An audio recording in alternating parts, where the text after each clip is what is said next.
The Secrets of Disney is brought to you by the Star Quest Production Network and is made possible by our many generous patrons. If you'd like to support the podcast, please visit sqpn.com/give.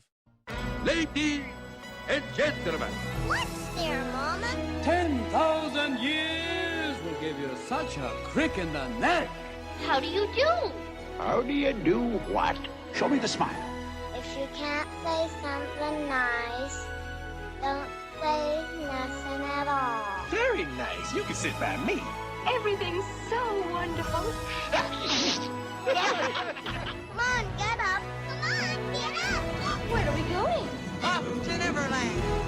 You must kiss me. Excuse me? Please, princess. One kiss. Unless you beg for more. Hi there, and welcome to another Secrets of Disney podcast. And I'm one of your hostesses, Deborah, and joining me, as always, is Sherry. Hello. And today we are going to talk about a very specific part of Walt Disney World, which is new-ish and it's kind of a hot commodity right now because, in fact, today I was thumbing through one of my Disney websites, and it was like, you know, how to survive Toy Story Land of all things. And I didn't have time to watch it. I was going to watch it.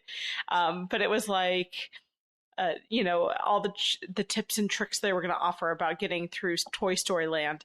And the funny thing is that Toy Story Land is one of the newest lands, but there's really, I'm like, do we need a special section now to get through like 3 rides? I guess we do. Studios is weird. I think it's more than just the rides, though. True. Toy Story Land to me is more than just the rides.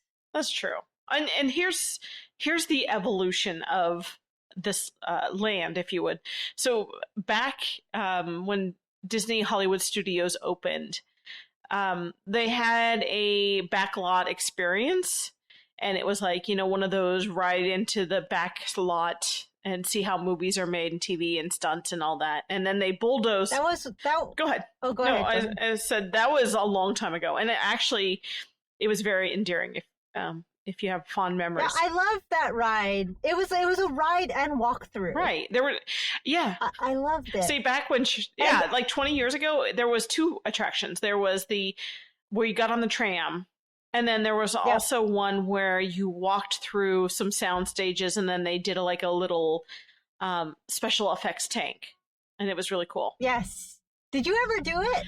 I volunteered once. I think I was there. And they actually chose me. You were there when I got dunked. Dumped on, with the water. It was so much fun. So what Sherry's talking about is there used to be what they would call a special effects tank. So you'd go see they set it up with, and this was around when the movie Pearl Harbor came out, or a little before that. And so they were showing a war scene. And so they were showing you how they made, effects on a warship, like during a gunfight. During a battle. So they picked people out of the audience and they would dress them up into I should have you tell what happened to you. You go tell. You tell better. Well, there was myself that they had me dress up in basically rain gear because I was in a control center that was supposedly hit, and then water kind of flooded it. And so I was in there, and they were like, okay, do this, and answer the phone. And at a certain point, they pressed a button, and this huge tank, which was basically up above me on the side, just tilted over and dumped. Gosh, I don't even remember how many gallons of water on me. It was huge. Kind of, if you can imagine, like a little kiddie swimming pool. About twice the size of a little kiddie swimming pool amount of water just tilted over and dumped right on me. Well, and if you've been to one of those kiddie splash pads anymore, they have something similar to that, where it's like... Yeah, very true. Where they have a bucket of water and it fills up, and then occasionally, every couple minutes, it'll dump out and the kids, scream, and Have a good time. Have a good time, right? Yeah. If we only knew. And so, Go ahead. Yeah, right. And so that was one quote unquote scene.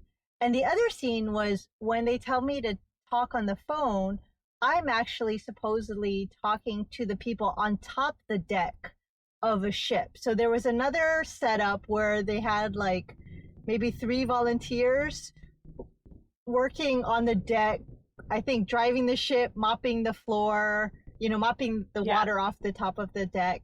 And those people, when their scene was quote unquote shot like a video movie shooting, they are under attack from above.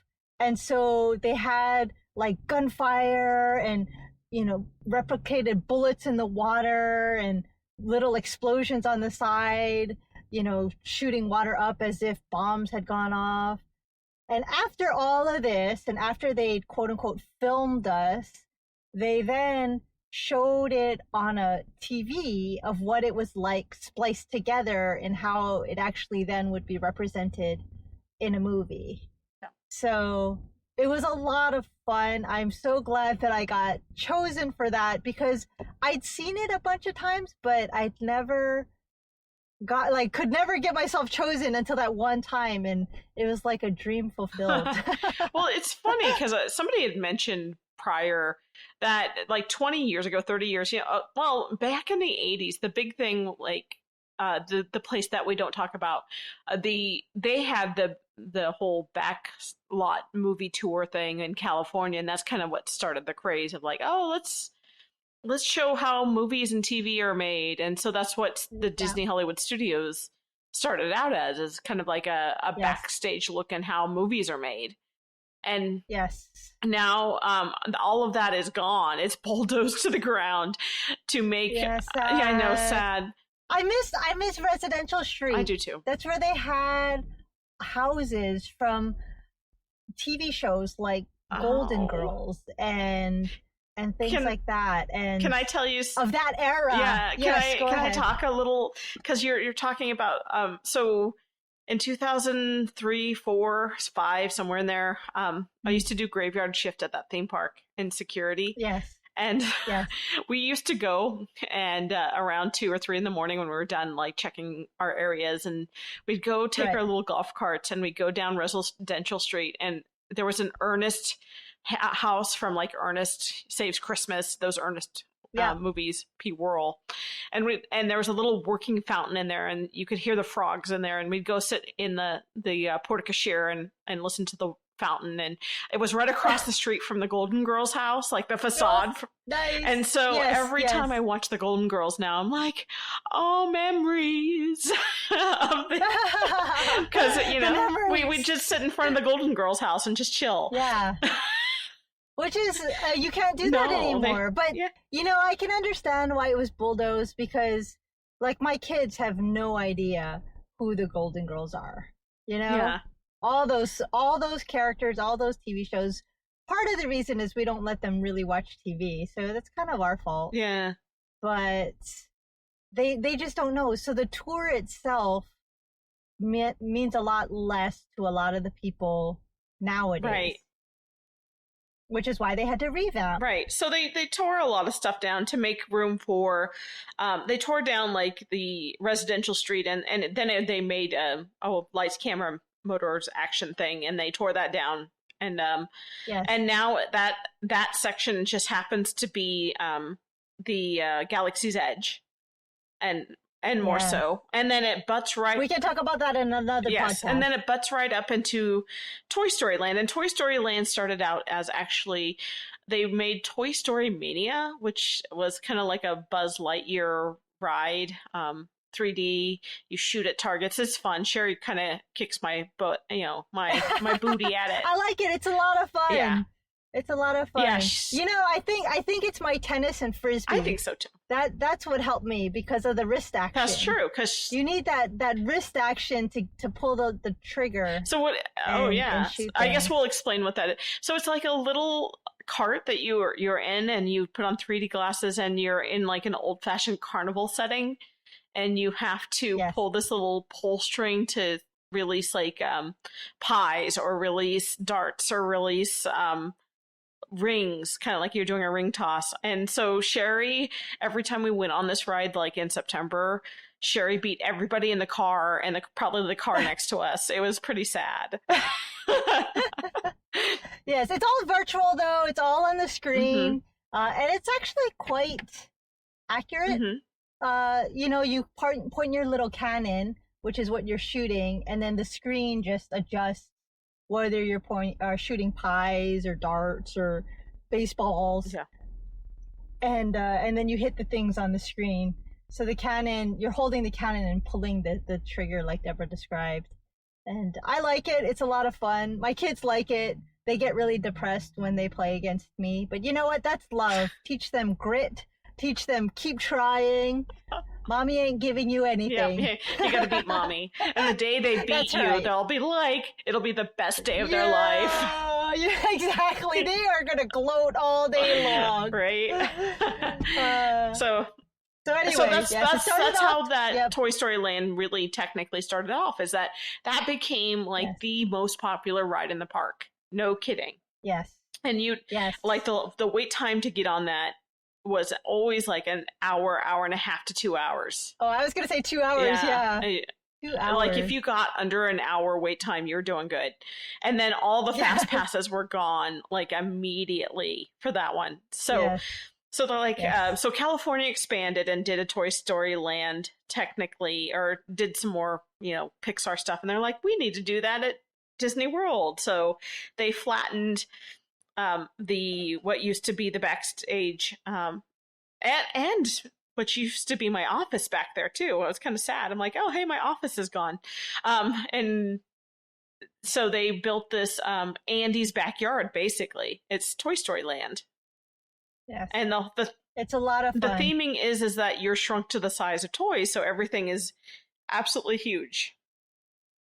Yes. And even on the ground, there's footprints, but they're huge footprints, as if they're Andy's footprints. So you're walking like a toy, and you're looking at this thing on the ground, and there's so many people that I'm like, I hear them say, "What the heck is that?" And then when you say it's a footprint, they're like, "Oh my gosh, I got it." Well, I think we're the size of the Green Army Men, because you'll see them marching through. Like they live there, and since they're the same size as you, they're marching through, and so you're about that size.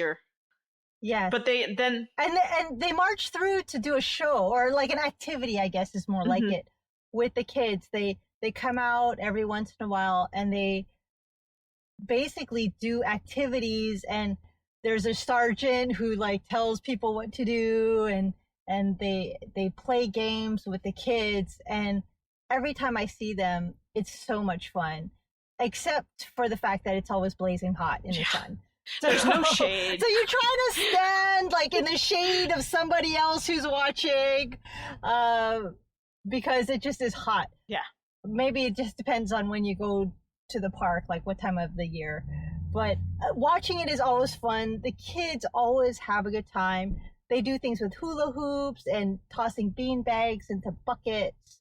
I think once I saw them do like a Simon Says kind of activity, which the kids, of course, just loved.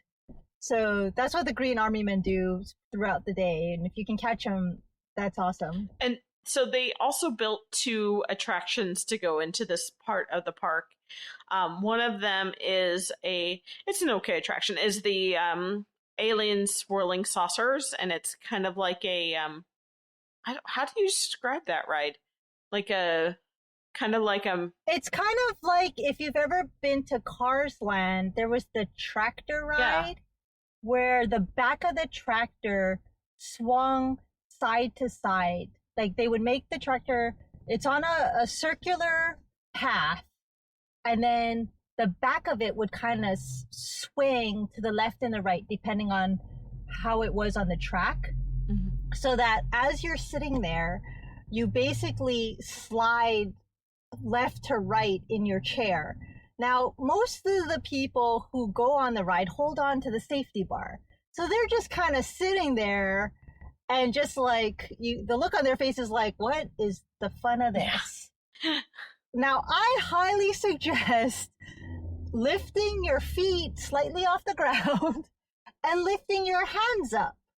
And if you have a friend with you or a family member, just know that you are going to smash each other slightly. There's always rides like that where you're fun. like, I am so sorry, but this centrifugal force is pushing me to smush you into the corner.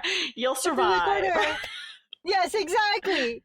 And so just try. It does not swing fast. You're not going to fly out of the cab. So just lift your hands up, lift your feet up, and then as it moves around, you slide back and forth. And I'm on there going, wee, yay, you know, and people look at me like I'm crazy, but I actually do enjoy that ride. Not that I think it's worth a 45-minute wait, maybe 15. Maybe 15. And maybe it's 15. alien themed from the first Toy Story movie. Well, The and Claw. the Claw. Yeah, well, I guess all Toy Story Claw. movies, but yeah. But Yes. So it has a Pizza Planet theme and a alien theme. So it's a cute ride too. It's very Instagram worthy if you're into that. Yes. Yes. But the real star of Toy Story Land is what? What? I said now because everybody wants to go to it, but I still actually prefer Mania. I do too. Mania is more fun for me. But anyway, yes. So the new star that everybody wants to go to is Slinky Dog Dash. And Yep. it's a roller coaster, and it's kind of like a kiddie roller coaster, but like a kiddie grown-up roller coaster. So there's nothing terribly scary about it. Like there's no loop-de-loops and there's no, like scary elements to it. going upside down. Yeah. But there are some like what they call camelbacks where it kind of, tries to mimic, that where your stomach kind of flies up into your throat. I always like that kind of effect. That's always one of my favorites. Yeah. But it's just fun. kind of like one of those kiddie roller coasters, only on a bigger scale. And it's themed after the Slinky Dog. And so it has the Slinky Dog sound effects too. So when you used to play with the Slinky or the Slinky Dog, and some of you new kids are like 10 years old and like, what's a Slinky? It makes a very distinctive sound. So you hear that throughout. Ching, ching, ching, ching. Kind of like that. Yeah. Think, I don't know. It's a metal spiral thing that if you put it on a stairs, it kind of walks itself down the stairs. You start it by tilting it the top a little bit, and then that top goes down to the next step, and because of momentum, the next part, the bottom part, then kind of flips itself over to the following step below. And it just goes down and down and down. Did you have a Slinky? It's a very when you were. I did. I did too. That was like $2 worth of fun in the 1980s. Yes. So you had to. Everybody had to have a Slinky, and I almost am singing the theme song to myself in my head while you're talking. Like it's Slinky, it's Slinky. They were fun. They were so much fun, but it did drive you crazy when it kind of got twisted up a little bit, right? And you had to have a lot of patience to untwist it. And it was very simple. You just had to slowly untwist the part that got loose. Yep. But it was a little maddening when that happened. Yeah. But they were so much fun. Right. Anyway, so the ride is Slinky Dog. And it's hard to get a fast pass for that one. And if you don't go first thing in the morning, you're looking at a 40 to 50 to an hour wait for it. It's kind of if not more during busy season. Yeah, and I gotta agree with you. Is that out of those three attractions, Toy Story Mania is still my favorite. Yeah. I mean, go ahead. I'm glad we went on it the 2 times that we did go on it. But I honestly, I would have been okay if we decided at one point 20 minutes, that's too long. I would have been like, yeah, you're right. Well, part of it is, as you've said multiple times, is we're middle-aged. And we talked about this quite a lot on our trip, was that roller coasters, we've gotten to the point of you can ride the roller coaster, but you need a break. Because your brain just can't handle it. Your body can't handle it as well. And so riding it on twice, plus all the other roller coasters. So riding Slinky Dog twice during our trip was plenty. I maybe could have gone in it one more time. But Mania, you're sitting there, and the only thing really moving is your wrist, your hand, your arm. And so your brain doesn't feel like it's turning into mush. Right. You know? But when you get off the ride, your arm feels like it's Jello. like arm day on Toy Story Mania, and you're like, my arm hurts. My shoulder hurts. Yeah, the cramping. So yeah, we do need a break with Mania too, but it's not as much. Right. So we could go on Mania like a couple times in a row, while Slinky Dog, I don't know that you want to go on that. Yeah. You know, maybe if you're a teenager or even in your 20s, or if you're like an awesome old person who just loves roller coasters and can handle it, then great. Go on Slinky Dog as many times as you want. Can I But make that's not me. Can I make a What? Go confession? ahead. So in 1999, they opened up Rock and Roller Coaster. And, you know, and then they had the cast preview for that. And I was 20 something, I guess, or 23, 24 back then. And I went on that 5 times in a row, like didn't get off, just kept riding it. And I'm like, and then we went on it once and I'm like, wow, how did I do that 5 times in a row? That's awesome. That's youth right there. Right. That's youth. And just stupidity. You know, when you're young, you just don't realize the impact on your body. Plus, your body's not screaming at Right. you. You know? So yeah, there was Well, more than that's once awesome. that I think I turned to Sharon. I'm like, I can't do that twice in a row. There's no way. Yeah. Yes. And at the place that we dare not mention, the Harry Potter first really fast Harry Potter attraction, I literally couldn't make it through the second time through without closing my eyes and wishing it was over. Wow. Like it was making me that sick that I'm like, this was a big mistake. I'm gonna hurl Big right problem. here. Well, I remember going to the place that should not be named with my parents, and I think we were talking about the same ride, in which we went, and I was like, okay, you need to come with us through the line, Right. because it's actually pretty cool. Yeah. And then once we got to the ride, I was like, okay, you guys can go sit in the kiddie area now. Yeah. Don't even get on the ride. Like, we know my mom has motion sickness, so I'm like, I know you're not going to enjoy this. So it's okay. Just go sit over there. And they actually play the movie in the little waiting area. So, nice. So we just told them, or actually just my mom. My dad came on the ride, but it was like, and he loved it. My dad loves those kinds of things. But my mom, it was like, okay, no. I'll be. You saw the walking tour. Yeah. Go watch the movie now. And okay, so I only went on this ride like that one time, like. Yeah. And literally the first time we were waiting to get back on it, I saw a woman just like, they released the bar so you could get off, and she just threw up like right there. And I'm like, oh, okay. And so the second time I got off and we went on into the exit where the shop is and all that, I saw like 3 people run to trash cans and just throw up. And I'm like, wow.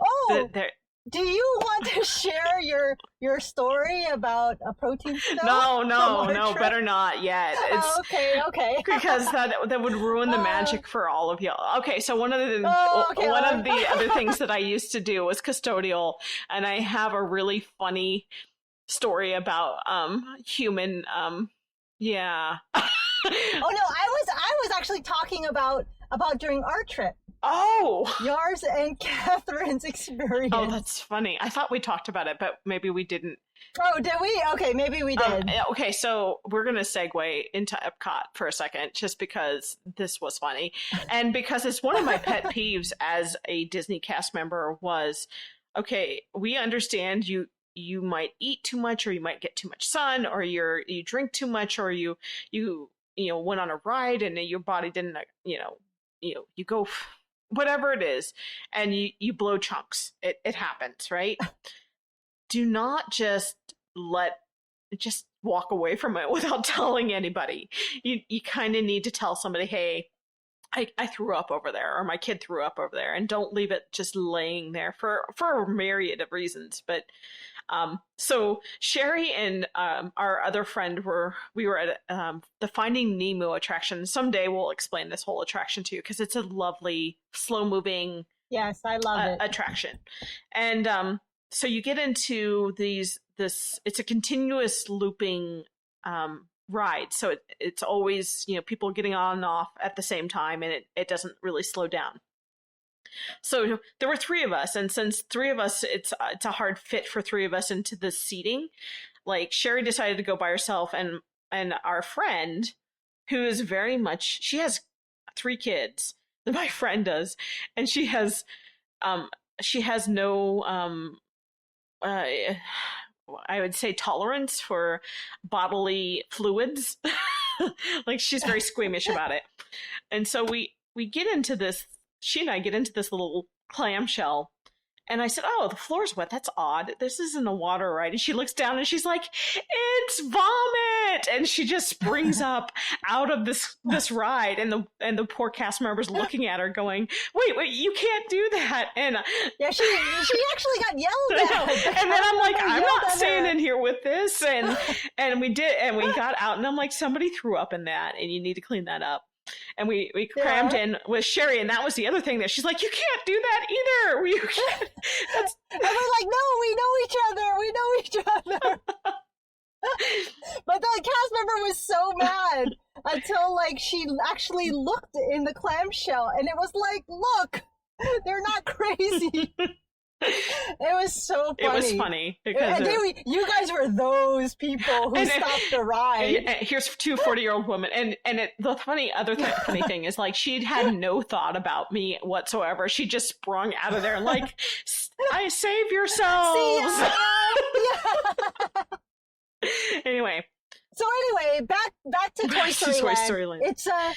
It's really fun. I highly suggest going, because it's a lot of the toys in my mind, or at least the ones I noticed, were from like the 80s and 90s. Right. So it's like major like flashbacks, and like, oh my gosh, I played with those toys. And my husband and I, the last time we went, spent an egregious amount of time trying to figure out or remember, like, point out all the different toys and which ones we played with and which ones we didn't. And they threw a ton of toys into Toy Story Land. Yeah. So it's so much fun. While you're going through Slinky Dog, another thing which I enjoyed is that you're actually going through like toys, like piles of toys. And there's Jessie and Rex from Toy Story, the movies. Mm-hmm. And they're there, and you're kind of going through them, and they're talking. And so it is a lot of fun. And you just have to, when you go in, just appreciate the ambiance of what Disney was able to present and build for us to kind of pretend to be small, but also to like feel like a kid again. Yeah. To just enjoy and remember what it was like to be a kid, to play with all these toys, which, when you're 10, even 15 years old, and you played with these toys, like the joy that you got out of it. And so it's just a lot of fun. Yeah. A lot of fun. The decoration, like my favorite detail, and they played this up in the first movie, in the Toy Story movie, where they had the Christmas lights, like those old-fashioned big bulbed Christmas lights, and they have that as the lighting as across the entire promenade. So it's like Christmas lights strung up, and they're huge.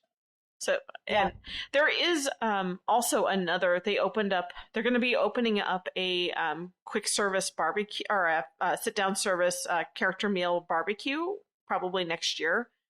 But there is a new fast food place there that everybody seems to love too, and that's Andy's Toy Box, right? Is that right? I'm blanking for a second. And it's all outdoors, which is kind of boo. because it's hot out. Yeah. But they have, and there's like hardly any seating. right, and there's hardly any seating, and it's like every man, woman, and child for themselves. In fact, I think I had a very uncouth moment with a guy who had a wheelchair, or not a wheelchair, a stroller, and we dashed for the same table at the same time, and I got there first, and then he just sat down at it, and I'm like, "Are you kidding me?" And I had words with him. So, but I'm sorry, we'll have to share that in the next one because okay. But anyway, so we're going to talk more about our experiences. Maybe we'll talk about another part of Disney Hollywood Studios. We'll see. Yeah. So you've been listening to The Secrets of Disney on StarQuest Production Network. And to find links from this discussion, or to find previous episodes and to send feedback, please visit sqpn.com/Disney. You can also email us at disney@sqpn.com, or follow StarQuest on social media at facebook.com/StarQuestMedia, or on Twitter at sqpn. I'm Deborah Shaven. And I'm Sherry Tamamoto. And once again, thank you for joining us for The Secrets of Disney on StarQuest. Ta-ta for now.